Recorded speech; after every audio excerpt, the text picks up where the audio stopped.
Que lo que nos ha contado no nos da ninguna información que no lo podamos ver en un portal de transparencia. Estamos hablando de qué se va a hacer para mejorar, no lo que tenemos. Lo que tenemos lo conocemos y lo que tenemos es bastante poco, la verdad. Estamos en una tasa de actividad de personas con discapacidad del 34%, 41% por debajo de las personas que no tienen discapacidad. La Comunidad de Madrid está a la cola, solo por debajo Castilla-La Mancha y Melilla en cuanto a personas empleadas realmente en empleo ordinario con personas con discapacidad. La tasa de empleo, por ejemplo, entre los 16 y los 26 años es del 55% de desempleo, y entre los 25 y 44 años son el 26%. El presupuesto que se gasta en la Comunidad de Madrid en intentar arreglar todo esto está por debajo de la media nacional por un 7%. Realmente somos de los que menos estamos gastando en arreglar este problema, que sobre todo afecta a las mujeres. Las mujeres con discapacidad están en un desempleo del 80%, prácticamente igual que el desempleo de las personas con discapacidad intelectual. Estamos hablando de un colectivo amplio que, para ser estrictos, son 175.000 personas que están con capacidad de poder acceder al empleo entre los 16 y los 64 años, de los cuales con discapacidad física son 96.000, con discapacidad intelectual 24.000, con discapacidad mental 31.000 y sensorial 23.000. Las tasas de empleabilidad es uno de cada cuatro, solo uno de cada cuatro están con empleos. Y esto es un tema muy importante porque ya en la estrategia madrileña para la discapacidad 2018-2022 se habló de hacer todo un empleo como apoyo e ir aumentando su capacidad de empleabilidad a través también de la formación, y todo eso ni se ha evaluado porque solo se evaluó en el 2018, ni hemos avanzado especialmente. Y a pesar de que efectivamente el 50% del programa Emplea tu Capacidad, que es un programa que ocupa todo esto y sí que es de la Dirección General de Discapacidad, aunque por supuesto es transversal, luego hablaremos de eso, el Fondo Social Europeo, de los 3,6 millones presupuestados de este año, va a financiar la mitad. O sea que estaremos en 1,2 millones aproximadamente. Esto es un tema importante porque en los presupuestos del año 20... cuando lo estuvimos revisando, se había dejado de gastar el 20% aproximadamente del presupuesto para estos temas. O sea, es un tema importante y voy a desglosarlo un poco por los tres. En la discapacidad intelectual, efectivamente, 1.500 plazas, 4 SERPAIs, todas las aulas de apoyo que ha dicho usted, pero aproximadamente en total son 2.700 plazas, que representa el 10% de todo el colectivo que estaría en posibilidades de tener un empleo. Eso es muy poco y me gustaría saber qué pueden hacer para mejorarlo. En discapacidad física, luego vamos a hablar de la OBI, que es el escándalo número 1. 70 plazas nada más desde el año 18 para un colectivo de 96.000 personas, cuando es el empleo más estrella, del que más presumimos, porque es el como de la vida independiente y para apoyar a la gente para que haga el empleo ordinario. La reserva de plazas del 2% se cumple apenas porque casi siempre se emplea la excepcionalidad y hay un trasvase continuamente, más bien de dinero y no de personas, a los centros especiales de empleo, que luego también podemos hablar y me gustaría aclararlo. Para discapacidad mental, 1.315 plazas, las mismas que el 2018, lo conozco bien, no han aumentado ni una. Y efectivamente muchas de estas personas, cuando acaban, terminan de nuevo en las listas del paro. Todos los enclaves laborales son bastante deficientes porque se está siempre empleando la excepcionalidad y el programa Emplea su Capacidad realmente es bastante deficiente. Entonces me gustaría saber qué van a hacer con todo esto, qué van a hacer en la formación para intentar mejorar, qué van a hacer para sensibilizar al tejido empresarial que estaba en la estrategia, que no se hace apenas nada, y que me puedan contestar también lo que piensan hacer, porque nosotros vamos a presentar una PNL en el próximo pleno, no en el siguiente, sobre todo este tema, y vamos a dar alguna serie de medidas que luego os puedo decir. Gracias.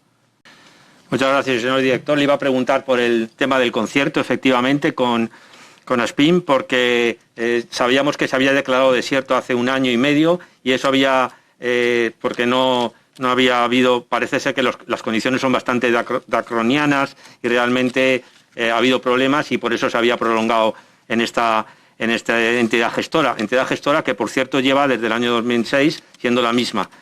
Nosotros hemos puesto en contacto con bastantes de los usuarios y personas que están en la lista de espera. Hay personas usuarias en la lista de espera de estos 96.000 personas que podrían acceder a este tipo de oficina, que realmente es la que de verdad nos pondría a la cabeza de Europa para que la gente pueda tener una verdadera autonomía, hay una lista de espera donde hay usuarios que llevan 8 años para poder entrar en esta asistencia personal, porque realmente lo que más hace la oficina es proveer de asistentes personales a las personas. Hay dos problemas con la Oficina de Vida Independiente. Primero, este contrato que parece que está en esta sola entidad, que al final nos llegan bastante voz de que hay sesgado a la hora de poder incluir nuevas personas. Por otro lado, las 70 personas que ya había en el 2018 van a seguir siendo, como usted me ha dicho, y siguen siendo prácticamente las mismas, salvo que alguien se muera. Entonces, el recambio es absolutamente pequeño para un colectivo tan absolutamente grande. Entonces, no se puede presumir de una oficina que está absolutamente bloqueada y que realmente hay que ponerle el ojo en cómo trabaja. Eso por un lado. La formación de asistentes personales, que casi recae en esta oficina, porque si no puede ser asistente personal cualquier persona y está muy poco profesionalizada, esa formación llega a muy pocas personas. Entonces, realmente lo que estamos pidiéndole es que se ponga el ojo en la oficina, que haya una inversión mayor que 1,5 millones, porque es absolutamente ridículo, queda muy bonito en los papeles, pero en realidad, a la hora de la verdad, es como un programa piloto, no cambia absolutamente nada. Y no puede ser un programa piloto que llevemos desde el 2006 exactamente igual con ello. Las personas, para acceder a la Oficina de Vida Independiente, por si no lo saben el resto de los diputados, tienen que tener una vivienda, tienen que tener una actividad, una red social absolutamente buena, tienen que tener o trabajo o estar en formación o estudiando. Y realmente con todas esas situaciones prácticamente, claro, es que los requisitos son para gente que casi no lo necesita. Esto es lo que me dicen muchas personas con discapacidad cuando nos reunimos con FAMA y con Fermi. Entonces realmente lo que queremos es fijarnos en el ojo en ello, y ahora le preguntaré que a ver si se pueden aumentar las plazas, que realmente pueda aumentar su asesoramiento, que pueda aumentar también el apoyo a las familias, que son las que verdaderamente al final aguantan todo este problema, y que realmente con 1,5 millones sigue siendo un programa piloto. Me gustaría que me aclarara un poco y luego seguimos hablando. Gracias. Muchas gracias. Sí, le quería preguntar, porque realmente lo que vamos a pedir nosotros durante toda esta legislatura, de acuerdo también con los colectivos o con muchos de los colectivos, primero, que los criterios sean un poco más flexibles. 2, que se financie con mucho más recursos. 3, que sea ampliado a otro tipo de discapacidades, no solo a la física. De hecho, nos llama la atención que en el Ayuntamiento, y la señora Villasís lleva diciendo a bombo y platillo que el Ayuntamiento de Madrid crea una OBI para discapacidad intelectual, que por cierto, la han prometido en junio, la han prometido en septiembre y dijeron que tenía que estar abierta en diciembre y todavía estamos esperando. Luego también queremos saber cómo se va a coordinar con los SERPAIS, cómo se coordina esta Oficina de Vida Independiente con el resto de los servicios de transición de la vida independiente, que aparentemente tienen casi las mismas funciones, pero tampoco tienen casi plazas. Entonces, no entendemos, o sea, yo creo que está muy inflado lo que es, tenemos muchas cosas, pero para poquísima gente. Es como si presumimos de tener muchos Mercedes, pero realmente no llegan a casi nadie en cuanto a los coches. Quizás es mejor que tengamos cosas que lleguen a más gente con más subvención, con más capacidad de podernos ocupar de verdad de que las personas no se queden en sus casas y puedan mejorar esa empleabilidad. Porque ¿cómo se va a coordinar a su vez la OBI del Ayuntamiento con los recursos de la Comunidad de Madrid? ¿Por qué cada uno va por su lado cuando hay tan pocos? Sería más lógico que tuviéramos un empuje, y por supuesto para eso les voy a pedir también, que también lo vamos a pedir en la comparecencia, que se cree de una vez algo que ya se dijo en las PNLs que se han aprobado en esta legislatura, el Observatorio para la Discapacidad, para que las propias entidades, los usuarios, puedan exponer y puedan, digamos, proponer soluciones. Las listas de espera, efectivamente, de la OBI es que ni siquiera están públicas. Yo las he pedido y no están públicas. Entonces, realmente por eso sabemos gente que está apuntado y que cumple los requisitos, y que como no ha habido rotación, pues por eso no les han llamado. Porque es que no ha habido rotación de plazas. Desde el 2018 no se ha abierto ni una sola plaza nueva. Entonces, presumimos de una oficina que nos parece maravillosa y la apoyamos 100%, pero desde luego no puede ser que sea solo para poner en un marco. Muchas gracias. Discúlpeme. Gracias, señora presidenta.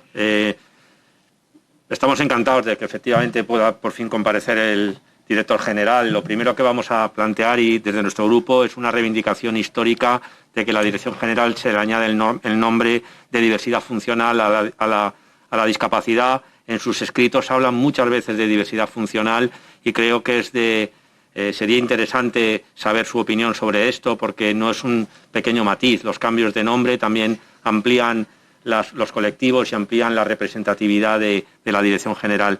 Queremos darle más visibilidad y queremos saber cómo le van a dar más visibilidad a la discapacidad, porque efectivamente es un tema de transversalidad. Y de hecho, FAMA y muchas personas que están en el CERMI a veces están pensando en si sería mejor que la Dirección General estuviera adscrita a Presidencia.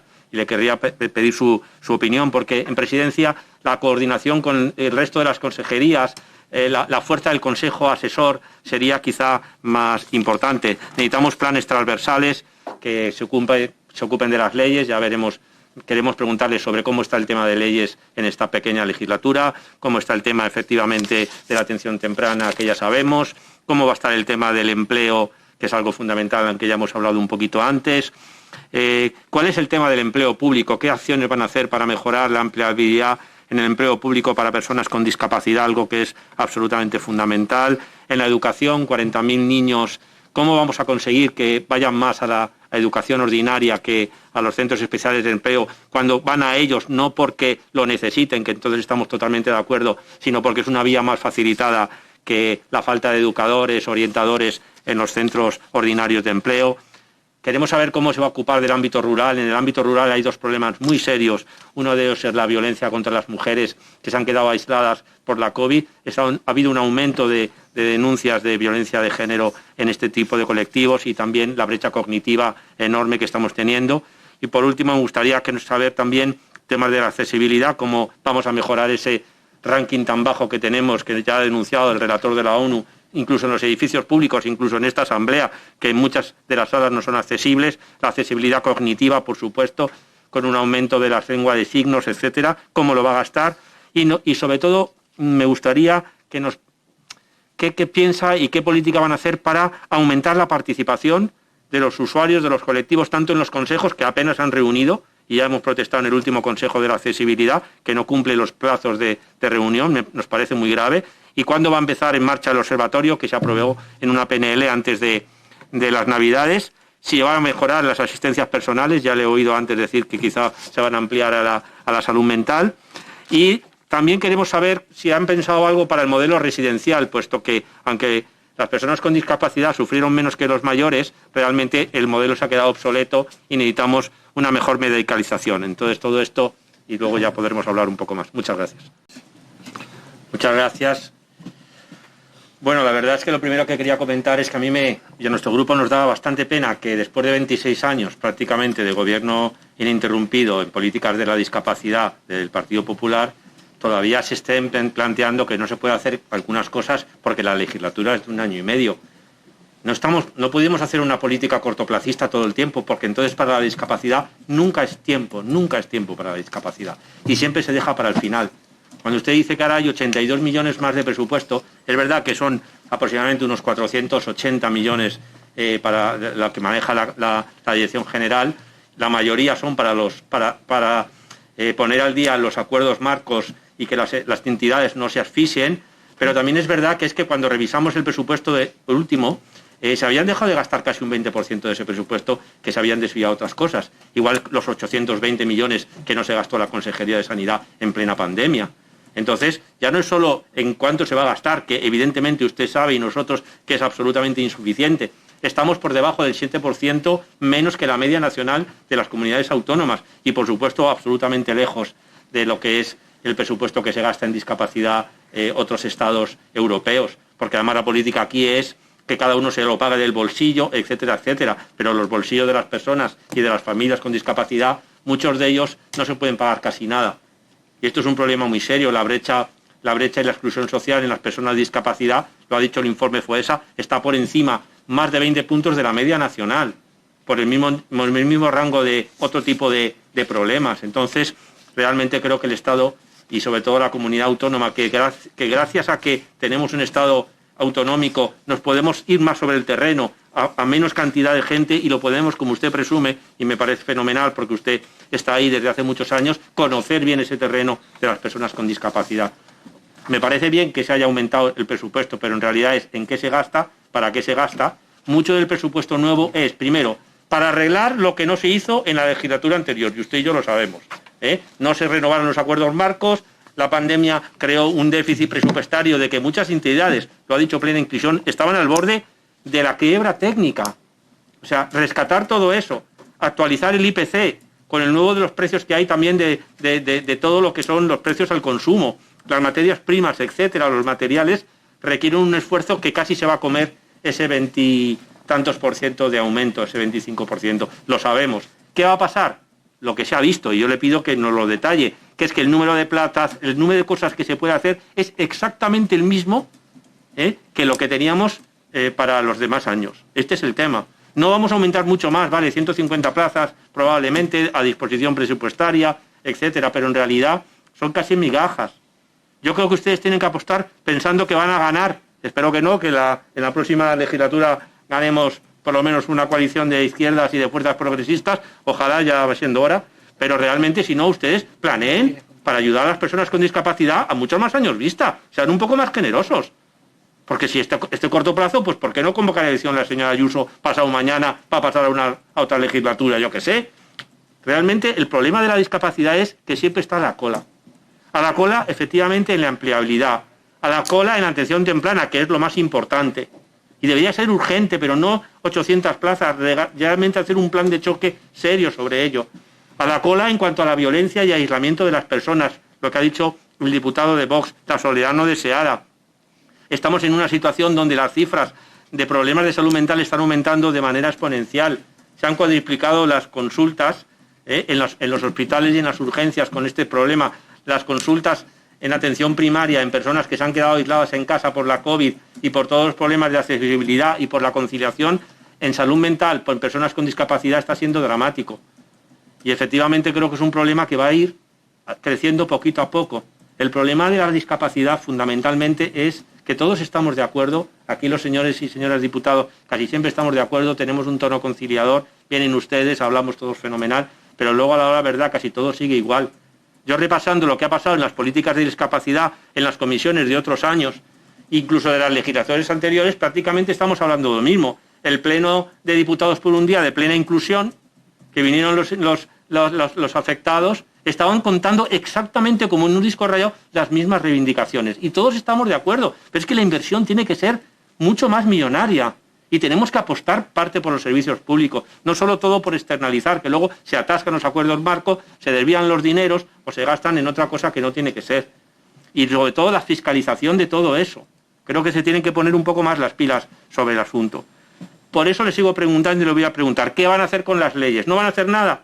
La ley, la norma de garantía de derechos para poner al día, la regulación de las infracciones y las sanciones para que realmente salgan las infracciones y las fracciones y se cumpla la ley.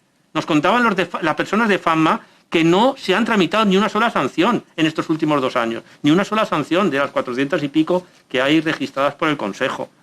¿Qué va a pasar con la ley de concierto social? ¿Qué va a pasar, por supuesto, con la atención temprana, que ya lo hemos hablado antes? Eso es no urgente, es súper urgente. Y el tema de la educación. Si dejamos atrás la formación profesional y la educación para estas personas, cada vez nos vamos a encontrar un problema más gordo, al cabo de años y años. Y es verdad que parece que es que solo lo sufren las familias y las propias personas. Claro que es casi un 10% de la población afectada, como decía el diputado de Vox, porque en total, entre familiares y todo eso, es un 10%, son mucha gente. Entonces, por favor, intentemos cambiar todo eso y que es que estamos todos dispuestos a colaborar, a arrimar el hombro para que haya más presupuesto en todo eso. Si estamos todos de acuerdo y no se hace, ¿qué tiene que pasar? ¿Qué hecatombe tiene que haber para que haya un cambio? ¿Es que tiene que solo convencer a los sectores económicos, a los sectores sociales? ¿A qué? Porque ustedes hacen una política neoliberal, pero inviertan en el tercer sector. Es en el único sector en el que vamos a estar de acuerdo, en parte la izquierda y la derecha, en los convenios.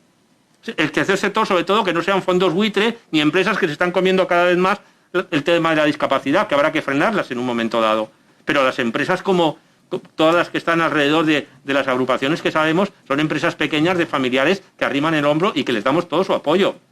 Y que ahora simplemente lo que estamos haciendo es que no se ahoguen. Entonces, por favor, yo creo que tenemos que hacer un esfuerzo de otra manera. No podemos decir que es 1 año y medio casi desperdiciado en esta legislatura. Porque luego los que se quedan siempre son los mismos, los que sufren, y además muchos de ellos sufren en silencio y no protestan, entre otras cosas porque no saben ni protestar. Muchas gracias. Muchas gracias. Bueno, como no he escuchado las respuestas a mis planteamientos, pues claro, tampoco tengo capacidad de poder responder directamente, pero sí quisiera decir algunas cosas para terminar. Por un lado, el presupuesto. El presupuesto sabemos todos que es claramente insuficiente, pero es un presupuesto insuficiente que no permite algo muy grave, que es cumplir las leyes. Porque estamos hablando de que cuando no ayudamos, cuando no damos esa plena inclusión, cuando no damos la igualdad de oportunidades a las personas con discapacidad, el gobierno, que es el responsable en este momento de las políticas de la discapacidad, el gobierno de la Comunidad de Madrid, está incumpliendo las leyes. Y eso lo sabemos, no es un problema solo de ideología política, es un problema de derechos, es un problema de garantía de derechos. Por eso, efectivamente, ¿cuándo van a hacer las normas de garantía de derechos? ¿Cuándo van a poner todo lo que es la normativa y el régimen de sanciones para que sepamos a qué atenernos? Porque es que si no, los propios usuarios, lo dicen CERMI, se cansan de denunciar para que no valga para nada. Y esto es importante y suena, si no, a que quieren mirar ustedes para otro lado. Lo único que se actualiza con ese presupuesto, que es ridículo, el 22% nada más de todo el de políticas sociales, pero es que además es de los más bajos de España y de los más bajos de Europa en proporción al número de habitantes. Pero es que ya por sí la Comunidad de Madrid se gasta poquísimo y además presume el doctor Laschetti de no gastarse dinero y que el dinero está mejor en el bolsillo de cada uno de los ciudadanos. Y en discapacidad eso no es verdad, porque muchos ciudadanos, aunque tengan el dinero, no pueden ni siquiera acceder a las prestaciones. Pero es que muchos de los ciudadanos que tienen problemas de discapacidad son los que menos tienen y los que menos van a acceder. Hay que ayudar por ley, no es ya una cuestión política. Y en ese sentido es verdad que esto parece el día de la marmota y que cada año venimos a contar exactamente las mismas cosas y los propios colectivos nos cuentan exactamente las mismas cosas. Presupuesto. Es curioso, por ejemplo, que en el presupuesto se aumenta el presupuesto para los conciertos con las entidades, 380 millones casi, pero no se aumenta el presupuesto para AMAS, que es las únicas entidades que son 100% públicas. Se ha bajado el presupuesto para AMAS en un 7,8%, según los datos que he ido mirando yo del presupuesto uno por uno, que por cierto es difícil. Para la vida independiente apenas hay presupuesto. Apenas hay presupuesto para la vida independiente y es lo que tendríamos que aspirar. Mucho más asistencia personal, mucho más planes individualizados para dar de esa verdad, igualdad de oportunidades que estas personas acaban no teniendo y acaban siempre soportándolo las personas, las familias, que son las que sufren todo esto. Y no digamos en enfermedad mental, que el tema es absolutamente increíble. Ser mujer, tener enfermedad mental y tener discapacidad es la triple discriminación. Más violencia, mucho más paro, gente que se queda en su casa, que acaba en soledad no deseada o por ahí sin saber cómo ir. Y todo esto creo que es una cuestión, ya no es una cuestión de ideología política, es una cuestión de justicia social. Entonces, yo creo que entre todos, pero ustedes desde luego tienen mucha más responsabilidad porque llevan 26 años gobernando.